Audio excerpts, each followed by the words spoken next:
இந்த காலம் வந்து கொடிய காலம் நல்லா தெரிந்து கொள்ளுங்க. ஒரே டைம்ல அட்ட டைம்ல நடக்குது. பஞ்சம் நடக்குது, ஒரு பக்கம் யுத்தம் நடக்கிறது. எல்லா சமமும் இயேசு கிறிஸ்துவின் வரிக்கு அடையாளமாக எல்லாமே ஒருவர நடக்கிற காலகட்டம் நல்லா தெரிந்து கொள்ளுங்க. கர்த்தர் பூமியை நீதியை சரி கட்டுகிற காலங்கள் வந்து கொண்டு இருக்கிறது. ஆண்டுடைய திருநாமத்துக்கு மகிமை உண்டாவதாக, தேவனை மகிமைப்படுத்த வேண்டும் என்பதை இந்த உலகத்திற்கு சொல்லுங்க.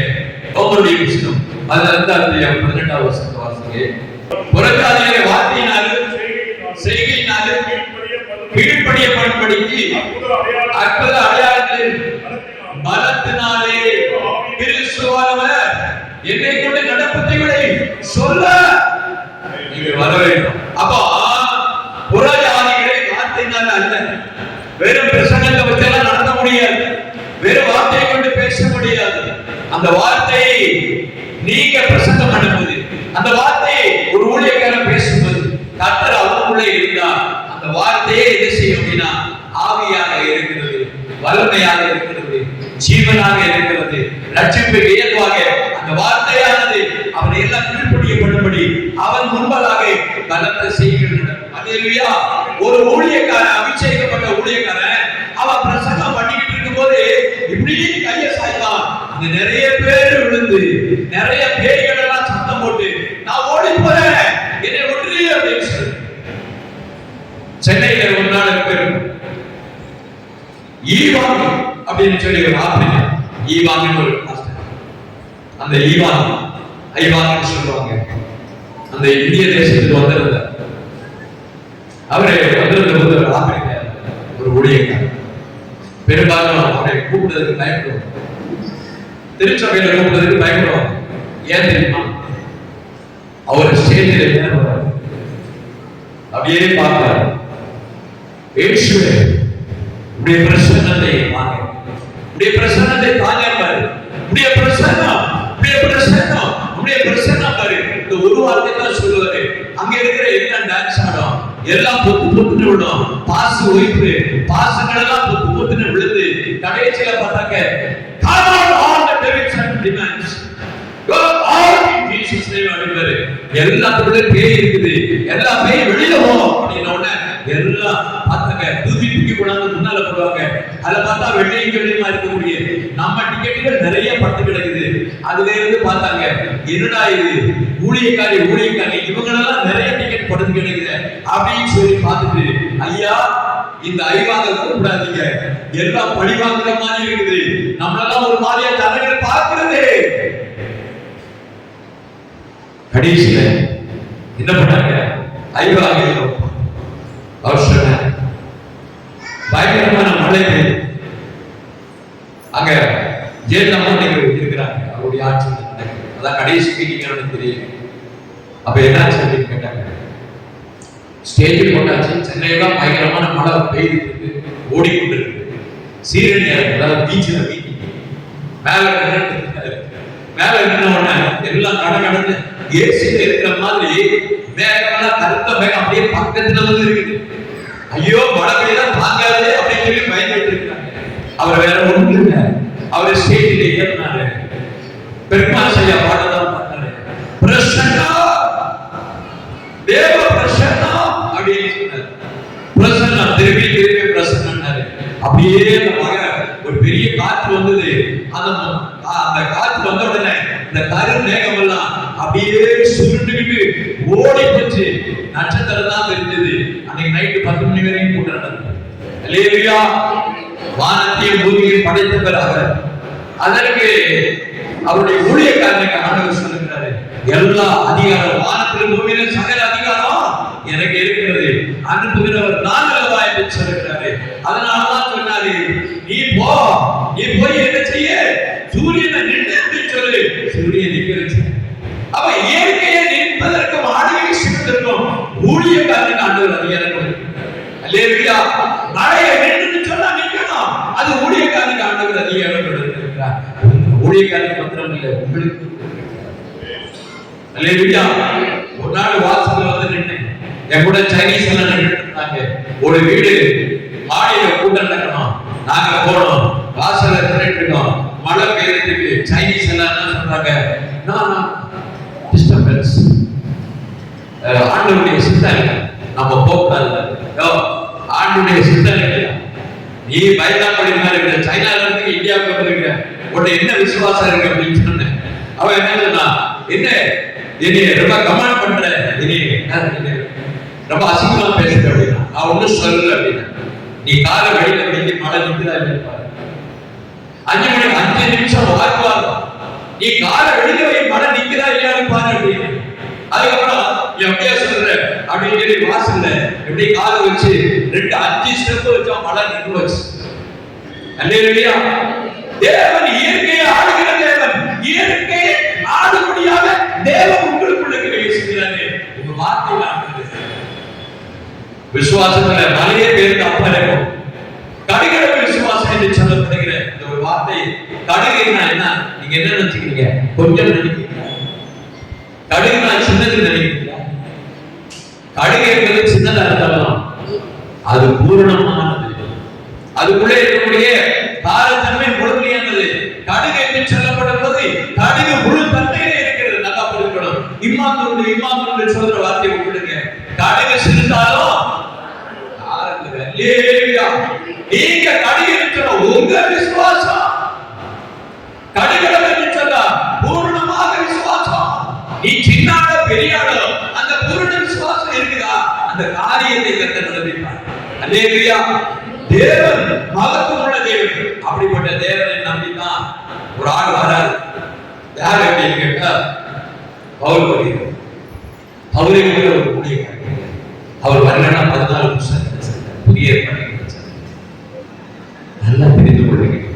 பவுல் அப்போஸ்தலனுடைய 14 புத்தகத்தை இந்த நாட்களில் எழுதி நம்ம ஆண்டவர் தந்திருக்கிறார். மிகப்பெரிய மகிமைக்குரியது, மிகப்பெரிய உண்மையான ஒரு காரியம். நன்றாக தெரிந்து கொள்ளுங்க. இந்த காலகட்டத்தில் ஒரு உண்மையை நீங்கள் பார்க்க வேண்டும். இதை யாரை ஏற்றுக்கொள்ளல? பவுல் அப்போஸ்தலனுடைய நிறுவனங்களிலும் அவர் எழுதிய புத்தகங்களை யார் ஏற்றுக்கொள்ள மாட்டா தெரியுங்களா? யார் ஏற்றுக்கொள்ள மாட்டா? உங்களுக்கு நிறைய பேர் வேத பாடத்தில் படிச்ச நிறைய பாசஸ் இருக்கீங்க, உங்களுக்கு தெரியும். யார் விரும்ப மாட்டா தெரியுங்களா? பெந்தேகோஸ்தேக்காரங்க ஏற்றுக்கொள்வாங்க, புராட்டஸ்டன்ட்காரங்க ஏற்றுக்கொள்வாங்க. ஆனா ரோமன் கத்தோலிக்கர்கள் ஏற்றுக்கொள்ளவே முடியாது. நல்லா தெரிந்து உலகத்துல ஜீவ மார்க்கத்துக்கு விரோதமாக உருவக வழிபாடுகளை கொண்டு வந்தது. அதை கொண்டு வந்தபோது ஆண்டவருக்கு மிகப்பெரிய வேதனை. ஆனாலும் கூட பவுலை ஆண்டவர் எழுதி, நீ ரோமனுடைய புத்தகம், ரோமருக்கு ஒரு நிறுவனத்தை எழுதி, ரோமருக்காக ஒரு புத்தகத்தை ஆண்டவர் எழுதி இருக்கிறார். காரணம் என்னன்னா, அந்த ரோம சபையில இருக்கிறவங்க நிறைய அன்புள்ளவங்களா இருக்கிறாங்க, ஆண்டவருக்கு பிரியமானவங்க இருக்கிறாங்க. அவங்க ரசிக்கப்படணும், அவங்க மீட்கப்படணும். அவங்களுக்கு ஒரு நிறுவனத்தை எழுதி சொன்னது நம் ஆண்டவராய் இயேசு. அல்லேலூயா. நீங்க அங்க இருக்கக்கூடிய விக்கிரகாரங்க, அங்க இருக்கிறவங்க அப்படி இருக்கிறாங்க, அவங்க ரசிக்கப்பட மாட்டான்னு நினைக்காதீங்க. ஆண்டவருடைய கண் அவங்க மேல இருக்கிறது.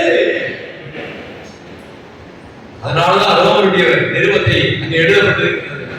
அவர்களுக்குள்ள ஒரு காரியத்தை பார்க்கிறோம். பிரியமானவர்களே, ஆரம்பத்துல திருச்சபைகள் இருந்தது. திருச்சபைக்கு ஒவ்வொருத்தரையும் அனுப்பப்படும் போது பெந்தேகோஸ்தே நாளில அவங்க எல்லாரும் அந்நிய பாஷை பேசினாங்க. அது புரியாத பாஷையா புரியுற பாஷையா? சொல்லுங்க, புரியுற பாஷையா புரியாத பாஷையா? அப்போஸ்தலருடைய புத்தகத்துல 2வது அத்தியாயத்துல ஆவியானவர் எப்படி இருக்கு? அக்னியாக. அப்ப ஆவியினுடைய அபிஷேகம், ஆவியானவர் இறங்கினார்னா ஐஸ் கட்டி மேல இறங்கணும். எப்படி இறங்கினாரு? அக்னியாக. அந்த அனுபவங்களை கொஞ்சம் கையை தூக்கலாம். உங்க மேல அக்னி இறங்கின அனுபவத்தை பெற்றவங்க கையை தூக்கலாம். ஆவியான இறங்கின அக்னியா தான் இறங்குவார். அந்த வல்லமை என்கிறது ஒரு கரண்ட் மாதிரி இப்படி இறங்கும். கரண்ட் அடிக்கிறது பார்த்தீங்கன்னா, ஷாக் அடிக்கிறது, அது மாதிரி கரண்ட் மாதிரி இறங்கும். அக்னியா இருக்கும், கரண்ட் மாதிரி இறங்கும். ஏன் எழுதப்பட்டிருக்கு அப்படின்னா, எவரும் பொய்யை நம்பக்கூடாது, பொய்யான காரியத்தை நம்பி விசுவாசிக்க கூடாது. ஆவியானவர் இறங்கினா இப்படித்தான் இறங்குவார். ஆவியானவர் அக்னியா தான் இறங்குவாரு, வல்லமையா தான் இறங்குவாரு. அப்படி இறங்கும் போது ஆண்டவர் இறங்கின அந்த நேரத்தில் அவர்கள் அந்த நேரத்தில் பார்க்கப்படும்போது அந்நிய பாஷைகளில் அவர்கள் பேசுகிறார்கள். அந்நிய பாஷைகளை பேசப்படும்போது 8-9 வாசிக்கு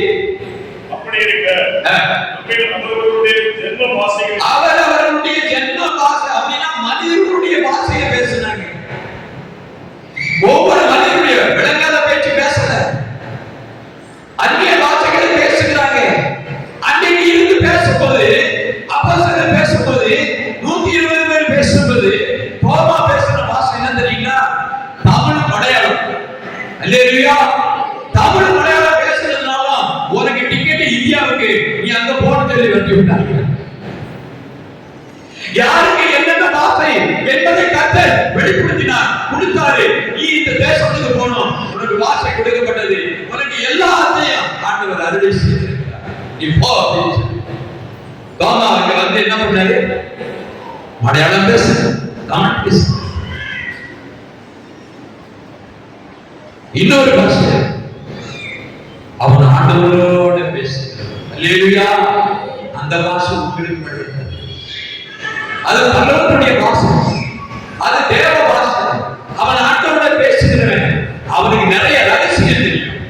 அவன் பேசுகிறத ஒரு சபையில ஒருத்தன் பேசுறான்னா இன்னொருத்தன் டிரான்ஸ்லேட் பண்ணுவான், இல்லைன்னா அவனே டிரான்ஸ்லேட் பண்ணுவான். அப்ப ஆவியானுடைய வெளிப்பாடு தரிசனம், தீர்க்க தரிசனம் சபைக்குள்ளே இருக்கிறது. அல்லேலூயா. ஒருத்தர் அந்நிய பாஷை பேசுறான்னா அந்த தீர்க்க தரிசனத்தை வெளிப்படுத்துவாங்க. மெய்யான தேவனுடைய திருச்சபை ஒழுங்கும் பிரமமாக இருக்கிறது. கர்த்தர் பயங்கரமாக அந்த இடத்திலே கிரியை செய்ய போகிறார் என்கிற வார்த்தை வெளிப்படும். இதே திருநெல்வேலி மாவட்டம் உண்டாயிருந்தது. தென்காசி பகுதியில் சுரண்டை என்கிற கிராமத்துக்குள்ள நான் ஒரு தடவை என்னுடைய மனைவி பிள்ளைகள்லாம் கொஞ்ச நாள் தங்கியிருக்கோம். எங்க குடும்பத்துல ஒரு மனுஷன் நான் கொடுத்த நகையெல்லாம் திருப்பி எங்க வீட்டுல தரலன்னு சொல்லிட்டு ஒரு அவசரத்துக்கு கொடுக்கலன்னு சொல்லி அங்கேயே என்ன பண்ணிட்டேன், சங்கடப்பட்ட ஒரு தூரமா போயிருப்பேன். ஒரு வீடு எடுத்து தங்கியிருக்கேன். ஒரு நாளை ஆற்று வாங்கிட்டு வரலாம்னு சொல்லி குழந்தைய கூட்டிட்டு அப்படியே ஒரு ஆலயத்து பக்கத்துல போனேன். அந்த ஆலயத்து பக்கத்துல வரும்போது அங்க ஆராதனை நடந்தது. நைட்ல உபவாசம் நடத்துறாங்க. சரி போவோம் அப்படின்னு வாசல வச்சு நம்ம உள்ள போய் நின்றுட்டு இருக்கேன். அப்ப ஒரு அம்மா சத்தத்தோடு கத்துறாங்க, அந்நிய பாஷை பேசுறாங்க, சரியா கத்திட்டே இருக்கிறாங்க. சூரியச்செடியில் படுத்திருக்கிற மகனே, கர்த்தர் உன்னை அழைத்திருக்கிறாரு, நீங்க என்ன பண்ணிட்டு இருக்கிற, எதுக்காக வந்த அப்படின்னு சொல்லிட்டு அந்த அம்மா பாட்டுல கத்திட்டு இருக்கிறாங்க. அந்நிய பாஷை பேசி தீர்க்க தரிசனத்தை சொல்லிக்கிட்டே இருக்கிறாங்க. யாரு யாருன்னு கூட்டத்துக்குள்ள தேடுறாங்க. யார் யாருன்னு தேடினா அந்த வாசல்கள் இருக்கிற நான் தான் அந்த ஆளு. கொஞ்ச நேரம் கழிச்சு டீ பிரேக்ல போய் சொன்னேன், நீங்க சொன்னது நான் தாமா அப்படின்னு சொன்னேன். இதோ நான் ஊழியத்துக்கு திரும்பி போறேன் அப்படின்னு சொல்லிட்டு அதுக்கப்புறம் என்ன பண்ணனா, தீர்க்க தரிசனத்தை சொல்லி முடிச்ச உடனே விவரத்தை சொல்லிட்டு தனியா கூட்டாம சொன்னேன். என்ன சொன்னா, ஒரு மாசம் கழிச்சு உங்களுடைய ஆலயத்தை முழுக்க உடைத்தெறிவதற்காக, தகத்தெறிப்பதற்காக 200-300 பேர் ஆயுதங்களோட ஒரு சபையை சூழ்ந்து இருப்பாங்க. கரெக்டா ஒரு மாசம் 30 நாள் தாண்டின பிறகு இந்த சம்பவத்தை திருச்சபையில் நடக்குதுன்னு சொல்லிட்டு ஆண்டவர் திருச்சபை சொல்றாருன்னு சொல்லிட்டு நான் போயிட்டேன். கரெக்டா ஒரு மாசம் கழிச்சு அன்னைக்கு சாயந்தரம் 7 மணிக்கு அந்த வழியை வந்துட்டே இருக்கேன். வந்துட்டு இருக்கும்போது பயங்கர கூச்சல் குழப்பம். RSS இந்து முன்னணி எல்லா கூட்டமாக நிக்குது. அடிக்கடா, வெட்டுக்கடா, குத்துக்கடா அப்படின்னு சொல்லிட்டு நிக்கிறாங்க. அவனை மொட்டை போடணும், நம்ம கோயில கொண்டு போய் மொட்டை போட்டு கோயில என்ன செய்யணும், வணங்க வைக்கணும் அப்படின்னு சொல்லிட்டு ஒரு பாஸ்டர் மாதிரியும் என்ன பண்ணாங்க, மிரட்டிக்கிட்டு அவ்வளவு ஜனம் இருக்கு. சபையில இருக்கிற 40 குடும்பம் இருந்தது. ஒவ்வொரு டிக்கெட்டா எதிர்த்து ஓடி போயிடுச்சு. ஒருத்தருமே இல்லை. ஏன் காரணம்னா, வெளியில ஒரு வசனம் விக்கிர ஆராதனைக்காரர்கள், விபச்சாரக்காரர்களும் என்ன செய்வாங்க, 2ஆம் மரணமாகிய அக்கினி கடலிலே அங்கடைவார்கள் என்கிற வார்த்தையை சர்ச்சில் வாசல்ல வெளியே போட்டுக்கிறாரு. அதனால வந்து திருநெல்வேலிக்கு போன் பண்ணிக்கிறாங்க, மதுரைக்கு போன் பண்ணிக்கிறாங்க, தமிழ்நாடுக்கு போன் பண்ணிக்கிறாங்க. எல்லாம் இந்த தீய சக்திகள் எல்லாம் வந்து இறங்கிருச்சு. 1000 பேர் கிட்ட எல்லாம் வந்து நொறுக்கடன் சொல்லி நிக்கிறான். கோயிலை சுத்தி 300 பேருக்கு மேல நிக்கிறான். கூச்சல் போட்டுக்கிட்டு இருக்காங்க. கர்த்தர் சொன்னாரு, நீ உள்ள போ அப்படின்னாரு. காப்பட்டை தாண்டி உள்ள ஓடிட்டேன். உள்ள ஓடி போய் சொன்னான், நீங்க பயப்படாதீங்க, ஆண்டவர் கிரியை செய்ய போகிறாரு, ஆண்டவர் வெளிப்பட போகிறாரு, உங்க நம்பிக்கை வீண் போகாது, தேவனுக்கு சாட்சியா நின்னுங்க, ஆண்டவர் பெரிய காரியங்களை செய்கிறாரு, செய்து கொண்டு இருக்கிறாரு, பயப்படாதீங்க அப்படின்னு சொல்லிட்டு நான் வாசலுக்கு போனேன். வாசல்ல போய் சொன்னேன், ஐயா இது தேவனுடைய கூடாரம், இங்க ஜெபம் பண்ணிட்டு இருக்காங்க, நீங்க இந்த இடத்துல கொலை பண்றது ஆண்டவருக்கு விரோதமான காரியம் ஆயிடும், தயவு செய்து பெரியவங்க மட்டும் உள்ள வாங்க அப்படின்னு. பெரியவங்க மட்டும் உள்ள வாங்கினோம்னா ஒரு 6-7 பேர் உள்ள வந்தாங்க. அதுல RSS தலைவர், இந்து முன்னணி தலைவர், காங்கிரஸ் தலைவர், கட்சிக்காரங்க தலைவர் எல்லாம் ஒரு 7 பேர் அப்படியே உள்ள வந்தாங்க. உள்ள வரும்போது அவனை இன்னைக்கு விடக்கூடாது அப்படின்னு சொல்லிட்டு வாயை சொல்லிட்டு வரான். கரெக்டா ஒரு ஸ்டெப் 2 ஸ்டெப் 20 அடி தாண்டி வந்தான். வந்த உடனே நான் கண்ணில பார்த்தேங்க, அந்த தலைவர் எவன் போராட்டம் பண்ண வானத்திலிருந்து ஒரு கை, அவனுக்கு தெரியாது, நான் பார்த்தேன். அவன் முதுகுல ஓடி அடிச்சு முதுகு அப்படியே மேல தூக்கி உயரமா தூக்கி முகம் கொப்பட பிடிச்சு தரையில ஓங்கி நச்சுன்னு போட்ட உடனே ஐயோ செத்தான் அப்படின்னா சம்பவம் நடந்தது. ஐயோ செத்தான் அப்படின்னா ஐயா நம்ம அவர் விட்டுடலாம் ஐயா, அவர் ஒண்ணு செய்ய வேண்டாம் ஐயா. அவன் வாயில சொல்றான், கத்துறான், கத்திக்கிட்டு அங்க வரான். ஐயா நீங்க அந்த வார்த்தையை அடிச்சிருக்க, நான் வேணா பெயிண்ட் வாங்கி தரேன் ஐயா, நீங்க ஆண்டவர் உங்க பக்கம் இருக்கிறான்னு சொல்லி அவன் கத்திட்டு அவன் போறத பார்த்த உடனே இந்த 7 பேர் சேர்ந்து வாசலுக்கு ஓட்ட முடிச்சாங்க. அதுக்கப்புறம் சொன்னாங்க எல்லாரும் கலைஞ்சு போயிருங்க, இந்த இடத்துல நீங்க எதாவது செய்யாதீங்க, நீங்க போயிருங்க, அவங்க அடிச்சிருவாங்க, அங்க பேசிட்டு வந்தாருன்னு சொல்லி கூட்டம் எல்லாம் நீங்க கலந்து வச்சு தேவனை எப்படி நின்னாரு பாத்தீங்கன்னா.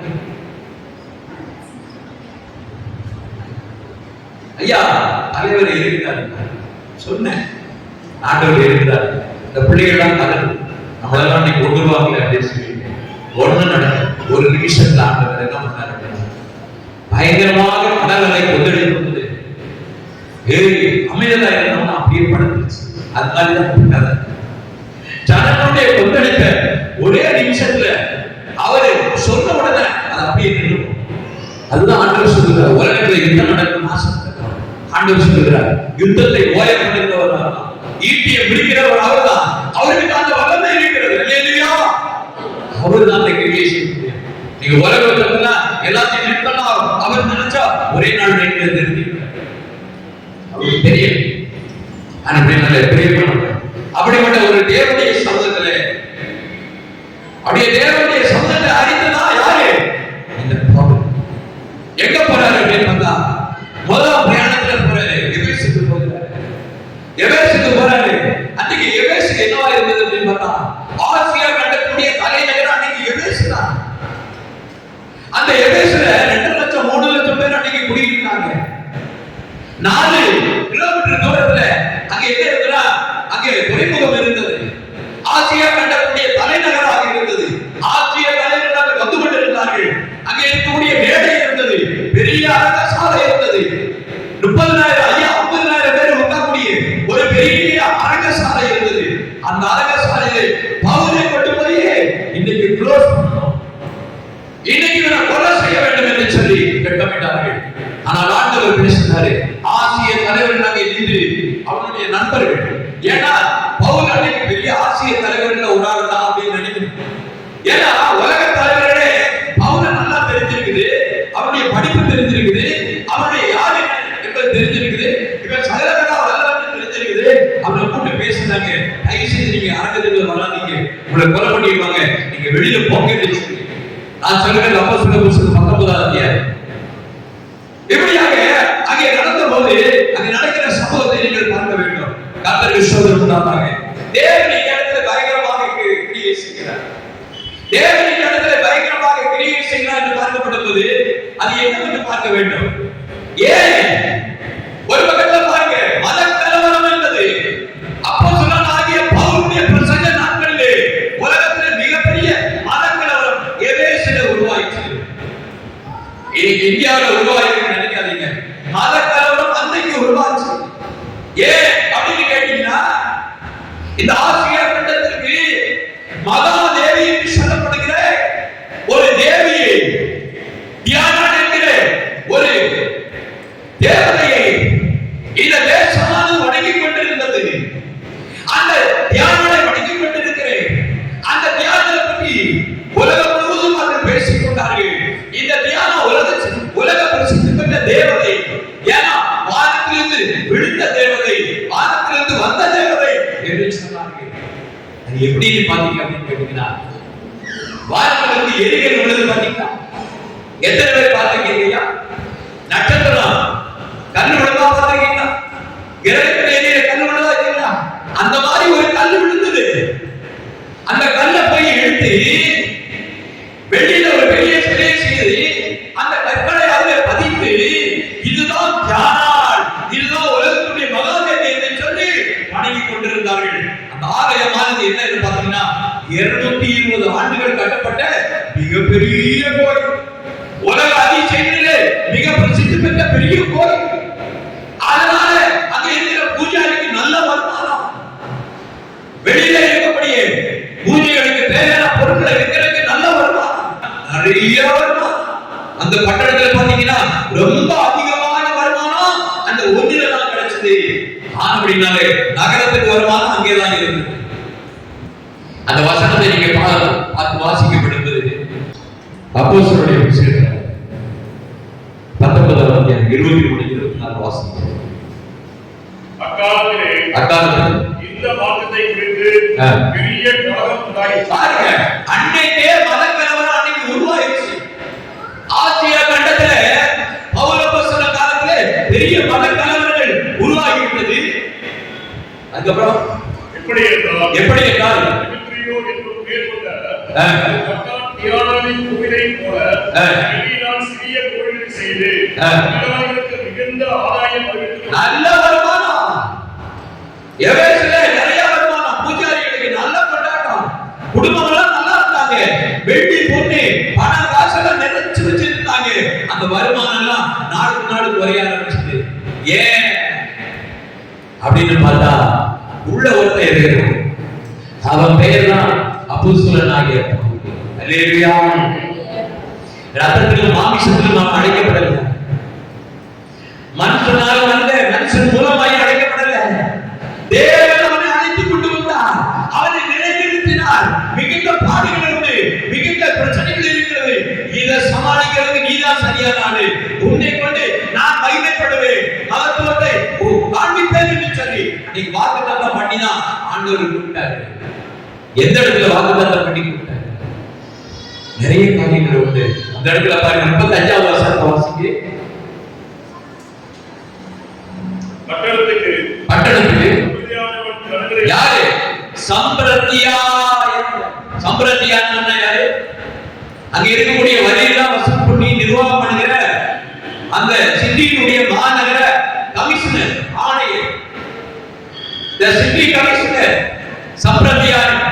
அவ என்ன பண்றான் அப்படின்னா, என்னடா இது வருமானம் குறையுது, எல்லாரும் பெட்டிஷன் கொடுக்குறாங்க, உடனே நடவடிக்கை எடுக்கணும்னு சொல்லிட்டு எல்லா பூஜாரிகளும் தொழிலாளிகள் வந்து கம்ப்ளைண்ட் பண்ணி இருக்கிறாங்க.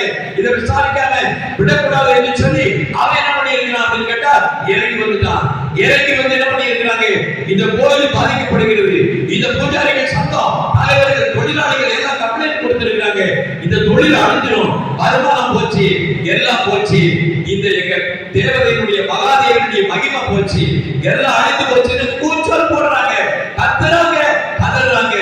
ஆனபடினாலே சம்பிரதியானவன் இதை விசாரிக்கணும் அப்படின்னு சொல்லிட்டு அவன் அந்த கம்ப்ளைண்ட் கையில் எடுத்தான். கடைசியில பார்க்கப்படும் போது அப்படியே நாமத்துக்கு ஸ்தோத்திரம். நல்லா தெரிந்து கொள்ளுங்க, இப்ப நடக்கிற இந்திய தேசத்துல இப்ப நடக்கிறது பாத்தீங்களா, ஆலயத்துக்குள்ளே வந்து கலவரம், ஆராதனையில கலவரம்.